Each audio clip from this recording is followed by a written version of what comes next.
Okay, so recently I've had some pretty major art block. Everything I draw, I end up hating, nothing is turning out the way I want, and honestly, I'm kind of grateful for that. This art block has brought me a lot of clarity. As you all know, I've made some redesigning videos, just like redesigning my characters, and I gave some advice on character design in the process. While I stand by most of the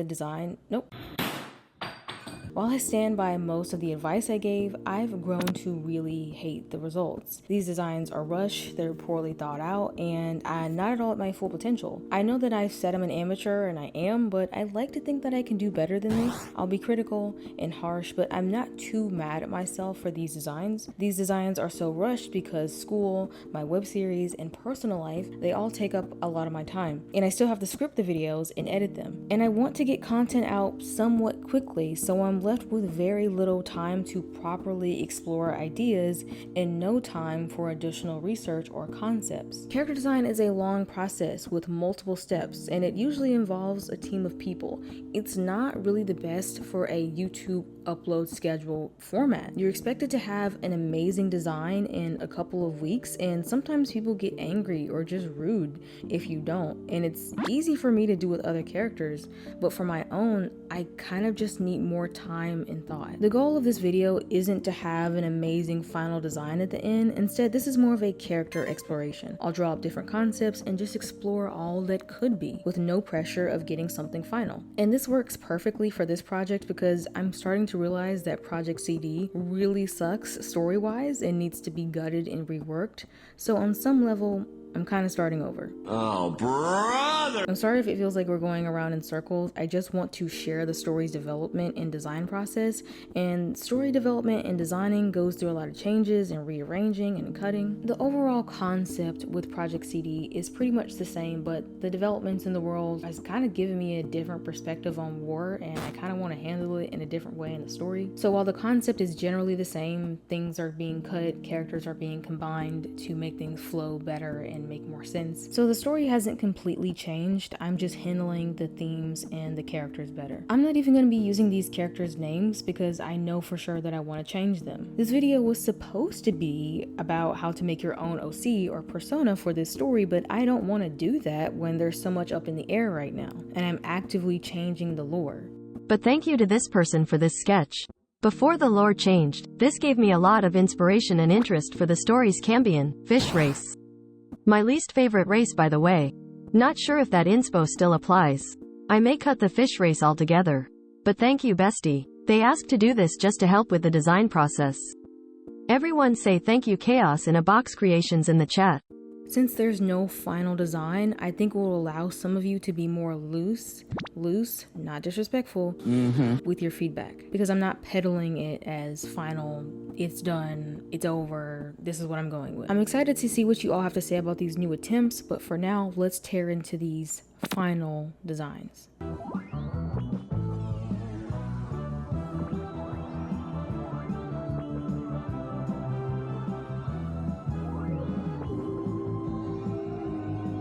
I do like the colors, even though it's kind of giving kids cartoon, but I feel like it's memorable. The mouth is pretty iconic, but everything is all overcomplicated. Someone did say that they thought the scale pattern would be too much to draw over and over, but you know, I thought it was fine. I thought it'd be worth it, but having to shade/render 3 different skin tones at once got old very quickly. Now granted, I was probably doing it wrong, but even then, it's just not worth it visually. He's like a gator reptile man, but it just makes his skin look smooth. The jaw is a strong idea. I think it's a game changer, honestly, and will probably stay on the design even when the project is fully developed and released. It's clever, but also overcomplicated. There's jagged teeth, but the line that they sit on is jagged too, and it didn't matter how much I flipped back and forth between my art and my reference, I'd just get confused and I'd freeze up. Miss Jackson! Get your fucking ass up and work. Get your fucking ass up and work. Get your fucking ass up and work. Get your fucking ass up and work. Get your fucking ass up and work. I've done a few things to try and fix this. His bottom jaw and front side are just one color and with one color on the back. I kept the jagged teeth, but the line break that they sit on goes up and down once. Again, just easier to draw. I realized that with the jaw and protruding teeth, his face had enough going on. The piercings just made their face look too busy, and I got rid of them. And it kind of realized that no matter what ears he had, they'd always look like goblin or elf ears, so they just had to go. No ears. I decided to change their pronouns too. I've had them for a long time. This character started off as a crying anime eye that I was drawing on my paper in middle school science class. That was his whole character. He was an omnipotent, powerful eye from space that fell in love with a scientist on Earth, got famous for being a charming alien, then his wife passes away, he becomes a cynical but insanely smart alcoholic who his lawyer daughter and PR manager daughter have to keep out of trouble. A Rick and Morty ripoff, and a BoJack Horseman ripoff. I was like 12. Then he became a Cyclops scientist, then a Cyclops teenage boy, then a reptile guy. So I've had him for a while, and of course I put parts of myself in them to make them more relatable. He's bi, I thought I was bi.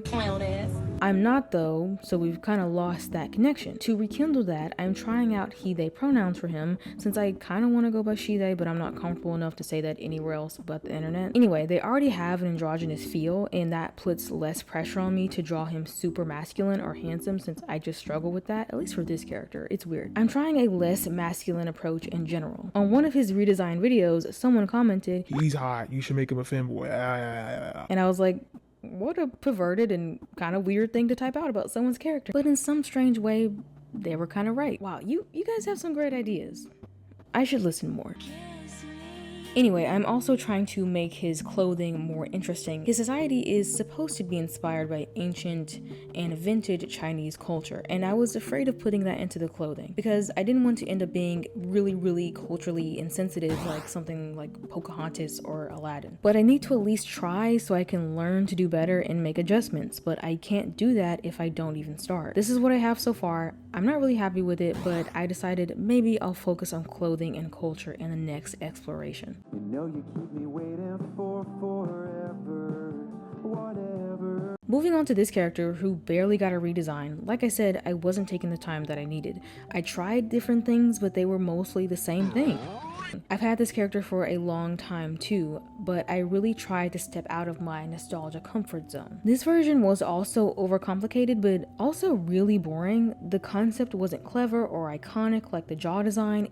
Everything just looks clunky and awkward. There's not much to say about it. It's too much and not enough at the same time. So I went in a different direction. These are supposed to be dog or predator ears. I don't think that communicates visually, but whatever. But I decided to try a prey animal for him for a few reasons. Firstly, I think it's cute if the other character is based on a predator animal while this one is based on prey, especially since he's so much larger. It really leans into the gentle giant thing he has going on and hints that the other character is actually the real threat. But it works for his softer nature in general. This character teaches the other to be more vulnerable while they toughen him up. Ram horns represent strength and courage, which is something he really steps into in the story. I'm trying out glasses on him because I feel like they make his face less plain and more memorable, and he's a smart, romantic character, and I feel like the glasses contribute to that. Something else I feel like really stepped up the design is common sense.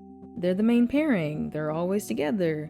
Who would have thought that they needed to be designed together on the same canvas? That's so crazy. If they hurt your eyes every single time they stand next to each other, that's really bad. We don't want to prove the villains right. So I got down their concepts, and when it came to settling the colors, I designed them together. To make them more harmonious, I tried having them share each other's colors in ways that I hope are subtle, but also I darkened this character's skin because this bright brown really wasn't working when they were side by side. It was just too big of a contrast. Originally, this character's society would wear warm colors like browns and reds, while the other would wear cool colors. But I want them to look like they're from different societies, not different planets. And the huge contrast in clothing color, along with clothing style, didn't help with that goal. Instead, I'm thinking that they both wear cool colors. It's just that this one wears more muddy greens, while the other wears bluish greens.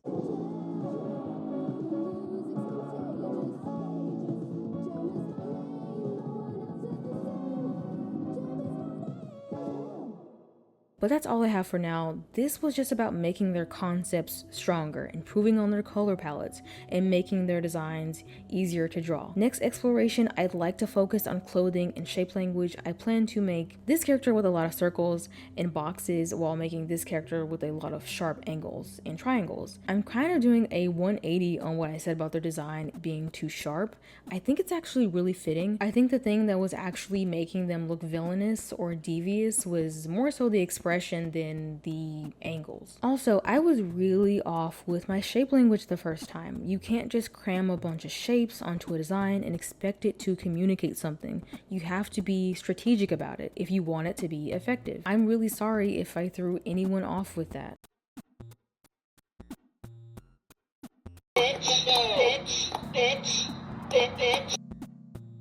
As I said, these designs are not permanent, they're not final. I actually still feel like this character is too plain and really needs a strong, iconic concept to pull it together, but it's definitely an improvement. Anyway, hopefully this was just as entertaining as a redesign video. It was definitely more chill and definitely better on me mentally to just take my time. I do want to make more of these, but I have another project that will hopefully come to the channel very soon, and if it does, there are gonna be a lot of changes. But for now, I'm done talking. I'll see you in the next video.